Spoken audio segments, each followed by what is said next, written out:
I got a hot take for you this Freaky Friday. What are the two things holding BTC and the alt back? Well, I've got a CEO letting us know. We're also going to talk about demand across crypto going down. Shrinkage, everyone. And I'm not talking about what happens down there when you jump in a cold pool. The Genius Act is getting ready to roll into the House, and it benefits Ripple. RLUSD is now over 415 million. Will this set up some price action for XRP? We'll talk price action of XRP along with... I say lots of naughty things, so here's your warning. Buenos dias, my friends, and how are you all doing today? And I'll tell you what's hot. Whoa, look at Circle roaring. $215 as of right now. And before we get into crypto news, you are the viewer, you matter most. Rep Barker says, you've been real all through the COVID times and the bear market. That's right, all those people telling us, oh, melting faces, oh, by the time this, that. No, I've kept it real the whole time. When news is good, I bring you good news. When news is bad, I bring you bad news. It's just how it works on this channel. Johnny Kinsman says Kaiser's a douchebag for that one. Yeah, these maxis are gross. And that post he made yesterday was absolutely disgusting. My brother served in the United States Army, and seeing that picture of all the caskets, that was lacking class. That crossed the line in my opinion. I hate you says, hey Klaus, there's a channel called Prophetic Insight who stole your thumbnail from one of your recent videos. It has XRP, XLM, and Elon Musk on the pics. I almost clicked it thinking it was your video. It looks like he steals your other YouTubers' thumbnails too. Dude, if you're doing good, people are going to copy your shit. I guess it just means that I'm doing good and that person's just a lazy sack of crap. Bitcoin's hitting 106,022, and remember, there's always going to be chameleons out there. They can't handle the shark, though. ETH is 25.54, XRP is at 217, while ADA is at 60 cents. ADA buy zone? ADA fans? I don't know. H-bar fans, though, I'm telling you, look at this. 15 cents. We talked about H-bar at 14.4. I am telling you, that's something we're going to have to pay attention to. We'll talk more price at the end, but first, like I said, Circle roaring. Stablecoins. That is what traditional finance wants right now. Stablecoins. So yes, you can make money on stables. You just got to be creative about it. Speaking of stables, Revolut reportedly exploring the launch of their own stablecoin. Yep, that's coming out today. Breaking news. That's why you hit the subscribe button, notification bell. Revolut has reportedly engaged talks to develop a stablecoin as regulatory changes support wider interest in digital currency. According to Decrypt, discussions have reportedly taken place with at least one firm operating in the crypto sector. Although the neobank has not officially confirmed the plans, the move comes as major companies both within and outside the financial sector are getting ready to enter the stablecoin space. Yes, because of the Genius Act passing the Senate. So now you've got even more banks out there going, yeah, we should probably launch our own stables. Everyone is going to be freaking launching their own stables. What rails and what chains are they going to be using? Bitwise CEO warns of Bitcoin and crypto's next obstacle over the next coming quarters. This is a hot read. Okay, everything you see in this video, all my other ones, this is all linked in the description below. This is a hot read, everyone. Okay, so first things first. What is one of the problems we got? It's this right here.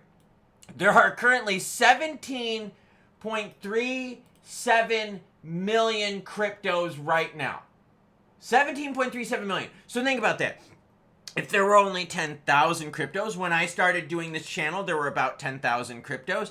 There was a lot less places for you to put your money. But now you've got meme everywhere. You've got copy utilities. You've got scam everywhere. You've got rap junk everywhere. Yeah, so you've got money that can go all over the place, not just into the juicy native tokens that we like. But listen to this. Hunter Horsley writes, it used to be that regulatory uncertainty was Bitcoin's biggest obstacle. This is no longer the case in 2025, which is a huge unlock. Its impact still hasn't fully manifested. I agree. So what are the biggest obstacles right now? I see two coming up in conversations. One, people are busy. Now wait, before you freak out and think, dude, what are you talking about? People are busy. People are always busy. Just listen to this. And then the second one, yeah, it's going to make you think. Number one, people are busy.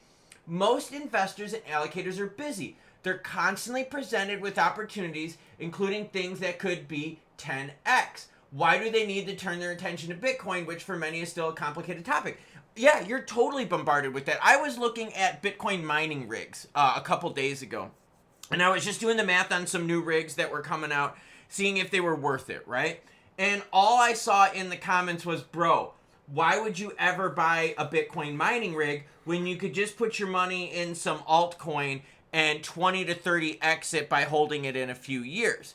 Dude, that was the narrative. There was no real conversation about, oh, hash rate, energy usage, efficiency versus hash rate. Like, there was none of that stuff. It was all, bro, why would you take the risk when you could just 10x, 20x into some meme coin? For real. So, totally see what Hunter Horsley is talking about.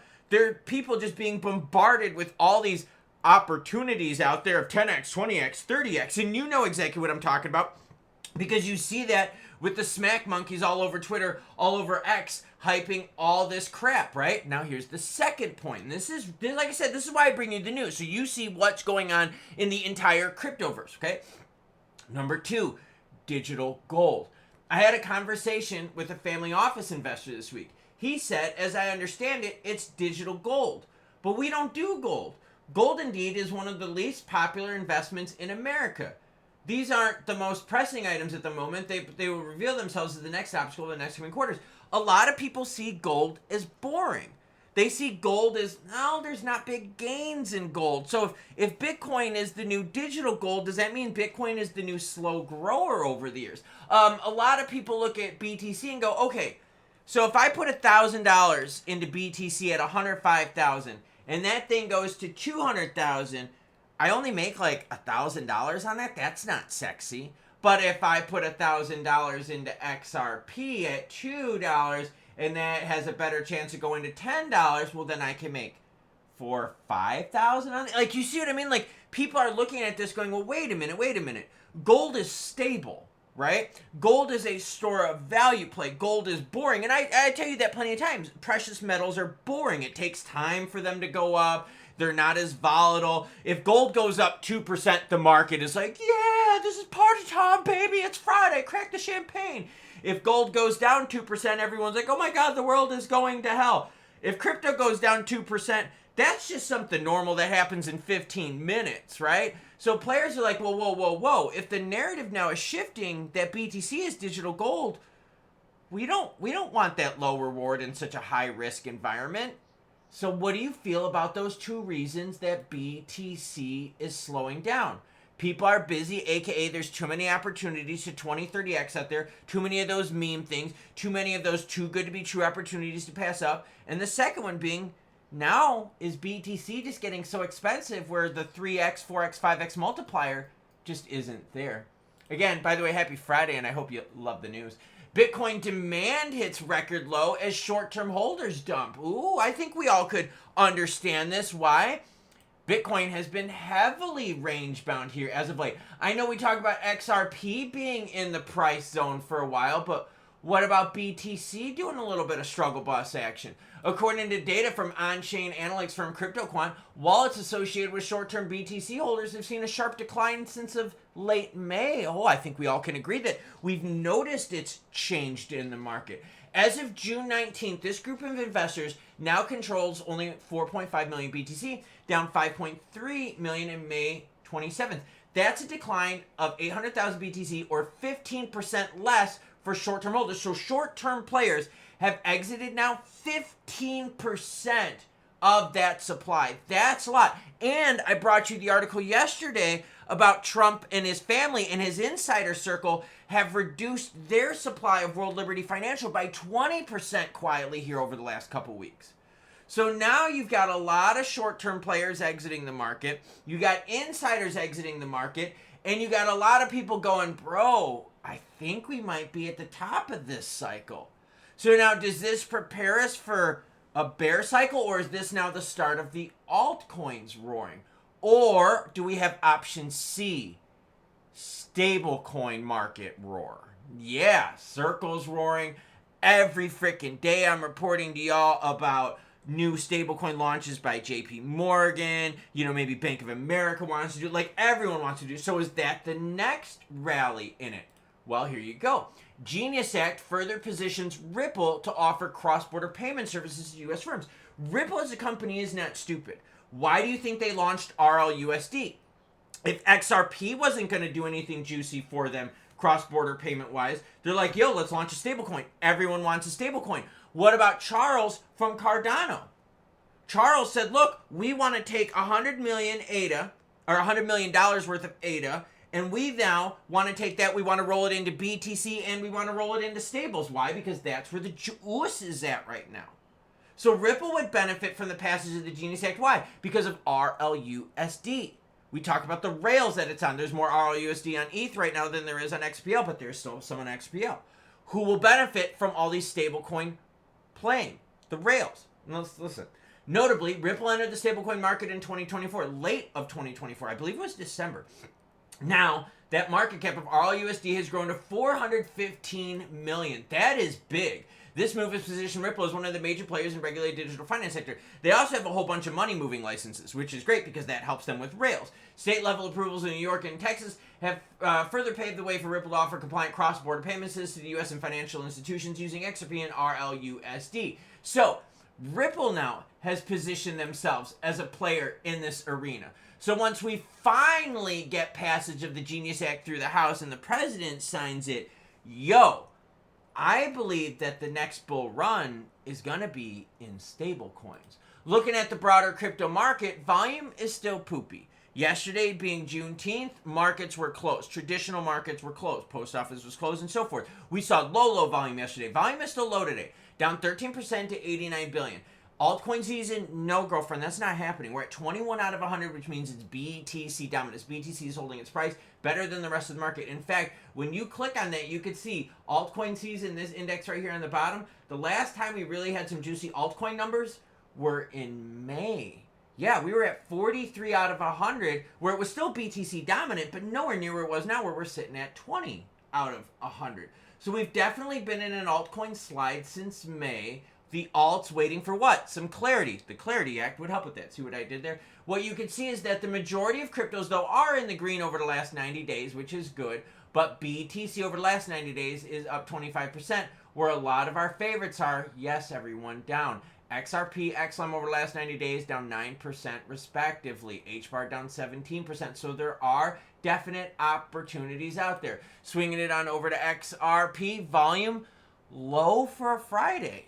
But again, this is a post-shutdown market Friday volume. And you're like, but bro, crypto markets don't shut down. No, they don't. But traditional finance does. And we saw that the markets in crypto are directly following U.S. financial markets. And that's following the money and following the schedules. Volume for XRP right now, 1.83 billion, down 22%. So we definitely taken a nap today, everyone. Over the last 7 days, you can see optimism, Israel, Iran pumped us. Then when it re-escalated, boom, there you go. We went back down into the basement. Is this a buy zone for you? I don't know. I mean, look at all the opportunity you've had around $2.15 XRP. Now, we talked about XRP at 50 cents versus $2. $2 is the new 50 cent. So this is about 10%, 8% above that. So yeah, you're a little bit of a premium if you look to the short term of it. But the reality is the opportunities are there if you believe. Now, the real, like, sub $2 action, we haven't seen that since April.